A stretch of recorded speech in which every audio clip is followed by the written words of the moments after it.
Okay, what we're doing today is we're rewriting this program in this language. The reason for this is I found an actual use for this program, or at least a space repetition system, more specifically, I found a use for, and I want a version of this program that doesn't have this problem, right? Now, an easy way to get around this problem is to simply just back up the file somewhere else. So if something bad happens, you just replace the file. That's fine. Bit jank. And also, the way that I've written this, like, Idris is kind of fun and linear types are interesting, but frankly, I just don't think I want to keep writing programs like that, to be blunt.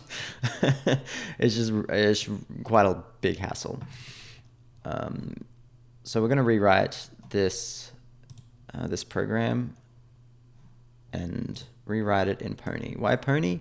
It's an interesting language. I stumbled across it, and since I had a need to rewrite something basic and I had a new language that I haven't written something in, it was a natural match, like peas in a pod. So Pony is this. The biggest thing that'll determine if it's good for your use case is this good for your use case? Can you naturally decompose your program into a bunch of asynchronous units? Now, as it turns out, this program does not naturally compose that way. So Pony is not a good fit for this problem set, and I knew that going into it. But I persisted anyway because I just wanted to use the language for something. But it is actually not a good fit for this kind of problem, because this is very sequential, very sequential. So it's not a good fit for Pony. So this is the main thing that makes it unique or interesting. What are the reference capabilities? So every type, where's an example of a type? Is there a good example here? Let's find a concrete example. Probably here, maybe not. Okay, here we go. So every type, for instance, a string, is not just a type. It's a type and a capability. And so a capability makes restrictions around how the object can be aliased. Or I think more correctly, it provides restrictions around... that's correct. How the object can be aliased. So if you have a variable that is isolated, so if you have a variable and it's bound to an isolated string, what that means is that the current alias, the current variable, is read-write. And no other variables that point to the same object, no other aliases can read or write.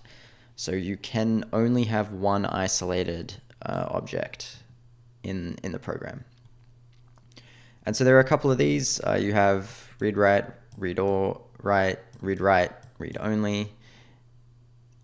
Sorry, I misspoke up here. So you have read-write, can't read, can't write. Read-write can read, read-write can read-write. Read-only can read-only, read-only can be read-only or read-write. And then the last one, the current variable cannot read or write, but other aliases can be read-only or read-write. This is useful for a particular reason that we won't really get into because it's not going to matter for us specifically. Yes, so this is the main thing that Pony brings to the table, is that every variable has a reference capability, and by using or by enforcing reference capabilities and a few rules around what you can do with them. So these, that kind of the short versions, not exactly, but essentially these properties imply other things, right? So if you want to be able to send a variable between two actors, between two different threads, between two different objects, however you want to view it, there's some of these variables you can't send a reference, because if you sent a read-write reference to another thread, that would not be thread safe. If two threads had read-write references, then you can get data races, right? But you can send something like an isolated string because there is no other alias that can read or write. So we don't have problems with data races. As long as we give up our isolated string and give it to the other object, that's safe. So you can get some interesting properties from these reference capabilities. And if we go back to the front here, yeah, okay, it's type safe, it's memory safe, it's exception safe, it's data race free and deadlock free. That's very interesting that they're able to achieve these things, right? Just by, well, that word is using a lot of, is doing a lot of heavy lifting, but essentially by introducing this idea of reference capabilities. Okay, so I've already actually written a pretty hefty chunk of this program. Here's the main entry point, the main actor, and it's got a constructor. So what this program does already is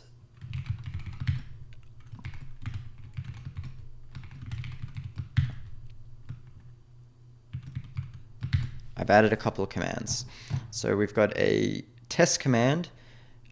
You can give it a database file, and you can give it a number of cards to test. I don't actually think this works, as in I don't think I've implemented it. So let's open up test pony.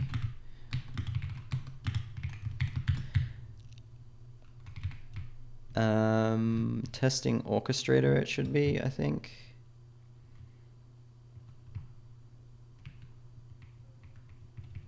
Yeah, so we'll just add a to-do note, cap if n is set.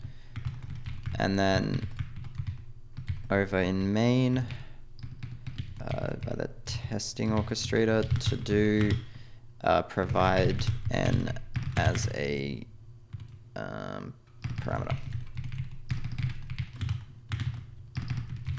Oop. Okay, so there's a test function which will just give you the front of a card and wait until you press enter, essentially, and then it'll show you the back of the card and ask you how well you did. And we have this add function which I've implemented the front and back pair. So if you give it a front and a back, it'll add a card to the database. So if we start off here, and the database is an SQLite 3 database, which I've written some bindings over the top of, which are in that folder. So there's no database here at the moment, but if I add one, and then I want to add a card. So I want the front to say Y2K when, question mark, and then I want the back, the answer, to be 2000. Okay, and so we can see that there is now a cards DB, and if we look inside of it,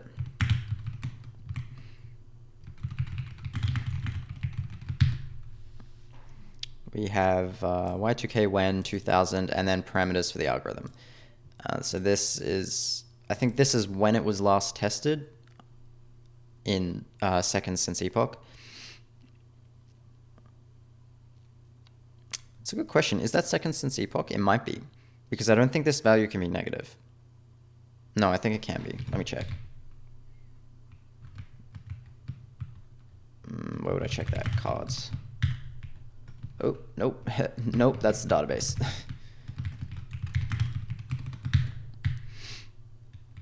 It can be negative. Okay, that's interesting. I might want to make that int min then rather than 0. So maybe like to do int min, and that's a question mark. It won't be too hard to do that, but it's a question mark. I don't know if I want to do that. All right, or maybe I even want to make the default just be whatever the current time is. So like if you added the card now, you can consider it tested. I don't know. But yes, the easiness factor, the inter-repetition interval, I believe it's called, and the number of times you've gotten it correct. And we also have testing functionality. So if we go recall test, I'll need a database. Y2K when, it just sort of waits here, and you can think about it. Let's say we need to think for a few seconds, and we're like, oh, Y2K, that was 2000. And then you press enter, and it tells you correct answer was 2000. How did you do? And I'm pretty sure this, yeah, it asks you again. It tells you the correct answer was 2000. How did you do? And so we got it correct, but we really had to think about that. So we'll go 3. And okay, we're tested. And you can see it's updated the last time that we tested. My mouse is getting stuck. There we go. Updated the last time we tested. This is the next time we should test. This is how many times we've gotten it right. And this is how easy the card is, which it should have been updated to be slightly easier. I think it starts at 2.3 is I think how it works. 2.5. Interesting. Okay. So it actually is slightly harder because we did get it correct, but it took us some effort, I guess.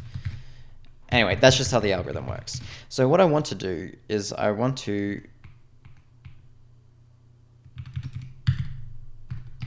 help add. There we go. I want to implement this interactive.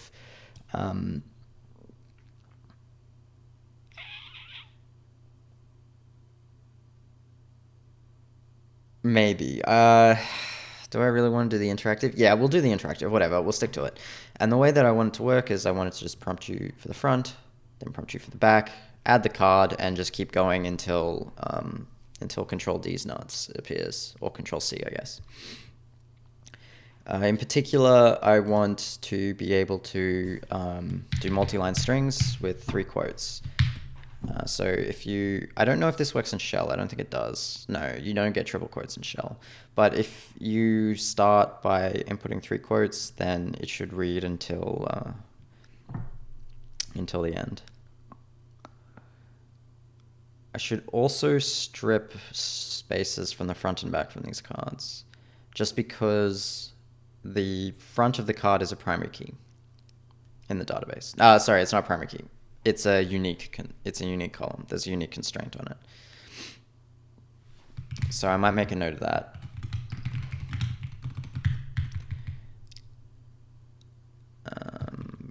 Probably insert, so maybe to do strip spaces from front and back matter.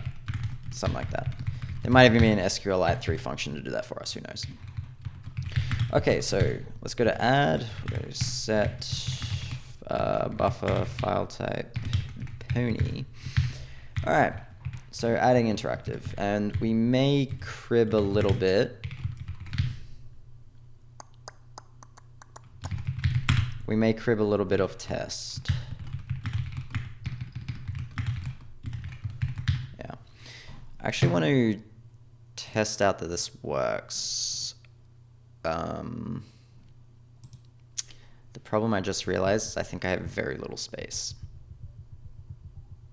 I don't think I can record 2 videos at the same time.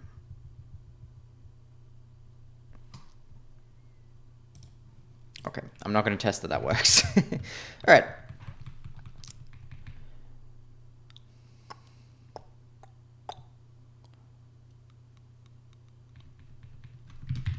All right, let's get into it. Okay, so when we start running, the first thing that we want to do is we want to ask term.out.print front.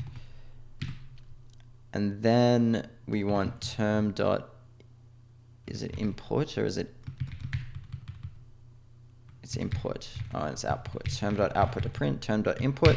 And we want to go wait for front matter, recover this end. Does that need to be recovered?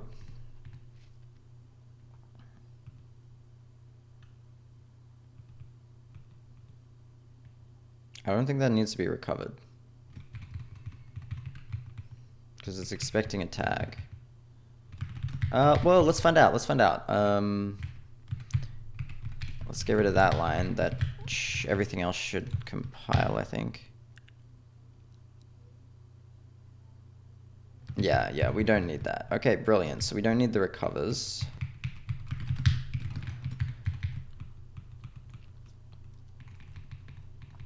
Okay, cool.